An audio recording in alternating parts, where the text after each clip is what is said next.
mostly clear. Highs around 80, lows in the mid-50s. Sunny. The dew point 49, and the relative humidity 24%. Cold front will approach from the north late tonight. Showers and thunderstorms, mostly cloudy. The sound of imminent danger, disaster looming overhead, about to touch down. Or they can even realize that they heard the wind that the tornado hit. An F3 hitting Sumter at speeds nearing 150 miles per hour. We found out we had a fatality and multiple injuries. That was in April, and it happens every year in South Carolina. On average, about a dozen tornadoes. Twice as many people injured, others killed. How ready to respond is your county?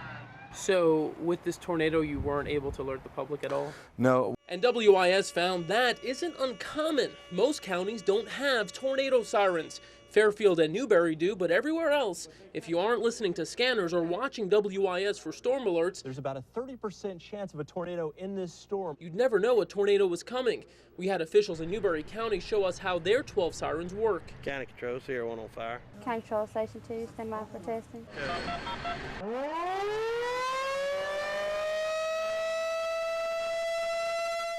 No problem here, and to make sure it stays that way, the revolving sirens are tested from Newberry's communication center every week. When operating correctly, the blaring sounds reach 4 out of every 5 residents countywide. I mean, it's a great investment. I mean, you can't put a value on a human life, and you can't put a value on sentimental property. At 12 o'clock, we'll activate the siren by flipping the switch right over here on the wall. Siren testing by hand in Fairfield County. Got 30 seconds left. A smaller system, the county's 4 sirens are checked once a month. All right.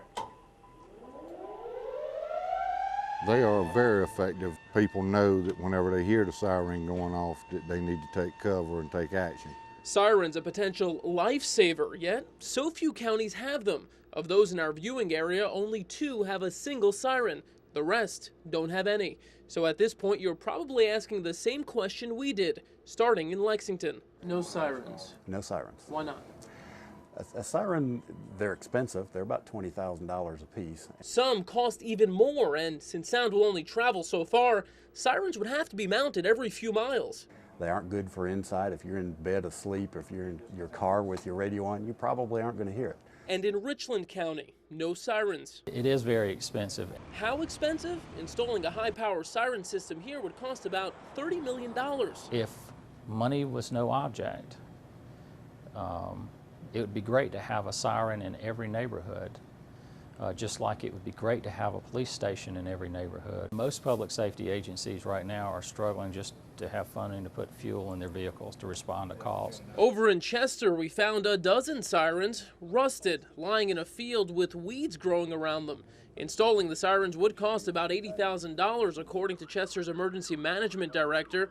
He's trying to generate that money before it's too late. Once we have a tornado or our next tornado and there is some loss, you know, you'll always wonder, you know, had we had the warning devices, would it make a difference? And if funding is the issue, you might be wondering how Newberry and Fairfield were able to afford their systems. Both in place for nearly half a century, both initially funded with federal civil defense money. During the Cold War, Cuban Missile Crisis, when we were worried about nuclear attack. 50 years later, all you need to do is revisit Sumter to see what much of recent federal funding has been spent on. Bioterrorism, terrorism, anything like that. Air packs, spare cylinders, quick bags, it's full of boot, spill kit. In a county without the funds for tornado sirens, this Cobra Team trailer rests idle. How often have you had to use this stuff? We haven't yet.